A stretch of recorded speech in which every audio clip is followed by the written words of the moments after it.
নমস্কার, সবাইকে স্বাগত জানাচ্ছি নতুন আরও একটি রেসিপি দেখার জন্য। চাল কুমড়া তো অনেকে অনেকভাবে খেয়েছেন।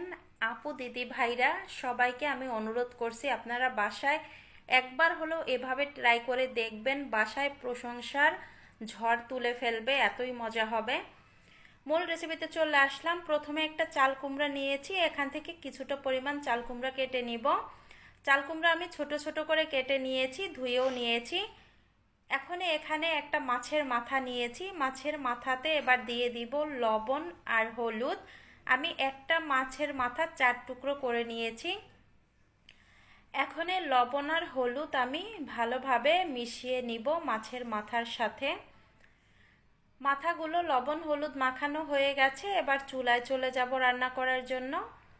প্রথমে একটা মশলা তৈরি করব, এই মশলাটা অবশ্যই তৈরি করবেন। আমি এখানে তেজপাতা নিয়েছি, একটা শুকনো মরিচ নিয়েছি আর ধনিয়া বিচি নিয়েছি, এগুলো আমি টেলে নিচ্ছি।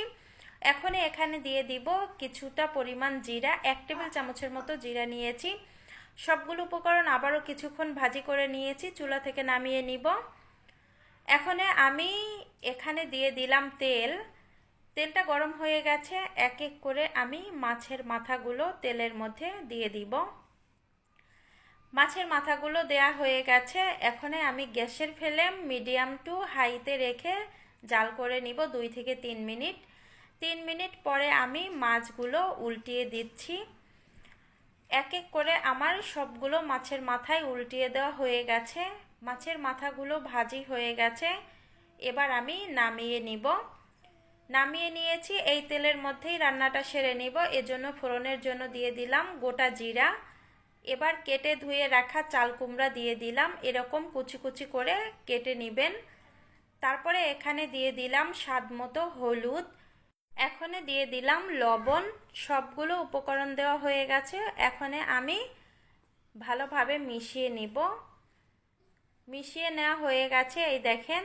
এখন আমি এখানে দিয়ে দিব কাঁচামরিচ বাটা। অবশ্যই কাঁচামরিচ বাটাটা দিবেন, কাঁচামরিচ দিলে এর স্বাদ বেশি পাবেন শুকনো মরিচের চাইতে।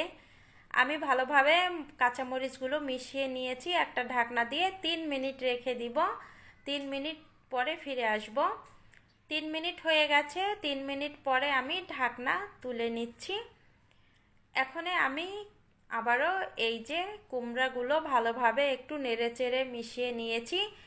এখন এখানে দিয়ে দিলাম ভাজি করা মাছের মাথা।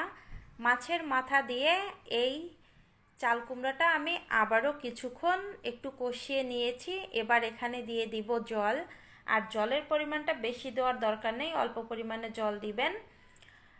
এখন আমি এখানে নিয়েছি একটা বাটিতে জল। জলের মধ্যে এখানে দিয়ে দিলাম কিছু পরিমাণ চালের গুঁড়া, অতিরিক্ত দিবেন না। আমি ভালোভাবে মিশিয়ে নিয়েছি, এবার চুলায় চলে যাব। এই তো আমার চাল কুমড়াটা রান্না প্রায় শেষের দিকে।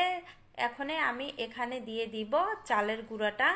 চালের গুঁড়াটা দিয়ে ভালোভাবে মিশিয়ে নিতে হবে, আর অনবরত নাড়তে থাকবেন, নয়তো দলা পেকে যাবে। মিশিয়ে নেওয়ার পরে এখন যে মশলাটা ভাজি করেছিলাম সেই মশলাটা গুঁড়ো করে নিয়েছি, সেটা আমি দিয়ে দিলাম। দিয়ে এই চাল কুমড়োর সাথে ভালোভাবে মিশিয়ে নিতে হবে। এই মশলাটাই কিন্তু স্বাদ দ্বিগুণ করবে। এই তো দেখেন আমার রেডি হয়ে গেল চাল কুমড়ার ঘন্ট রান্না। এটা এতটাই টেস্ট হয়েছে। এবার চুলা থেকে আমি নামিয়ে নিব। চুলা থেকে আমি নামিয়ে নিয়েছি, একটা প্লেটে সার্ভ করে নিচ্ছি। আমি বলবো একবার হলো বাসায় ট্রাই করবেন আপনারা। আজকের ভিডিওটা এখানেই এন্ড করলাম।